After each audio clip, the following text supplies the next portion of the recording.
Selokhu kwathintlo izakhamuzi zakuleli azikaze zilinde isikhathi eside kangaka ukuthi kumenyezelwe ikhabhinethi elisha emva kokhetho. Zishintshe kakhulu-ke izinto kulonyaka njengoba umengameli sekumele asebenzisane namanye amaqembu angaphansi kohulumeni wobumbano.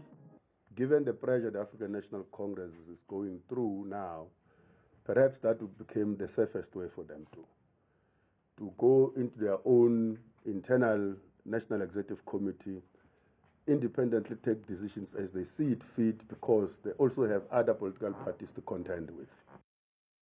Iphupho lezakhamuzi zakuleli lokuthi kwehliswe isibalo sabantu ababa yingxenye yekhabhinethi libonakala limfiliba.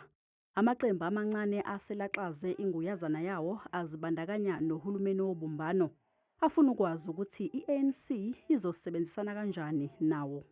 We believe that we can't be part of a coalition with the ANC and other parties, precisely because the statement of intent is not enough, because what is needed now is that to form government. And to form government, you need to have a clear program of action for the next 5 years.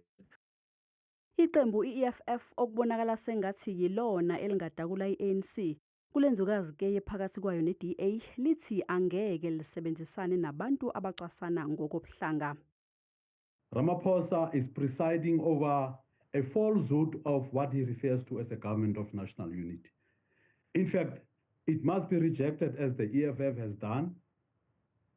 Zishisa ibuzi-ke izingxoxo zokumenyezelwa kwekhabhinethi njengoba noNdunankulu waseGauteng eshaye ngwijikho yebizolo ukumemezela ikhabhinethi lesifundazwe ethi usadinga isikhathi. Umengameli unalo ilungelo lokufungisa abantu ababili ukuthi babe yingxenye yekhabhinethi lakhe abangawona amalungu ePhalamende. Ukuthi-ke ingabe lokhu kuzokwenzeka yini kusazobonakala.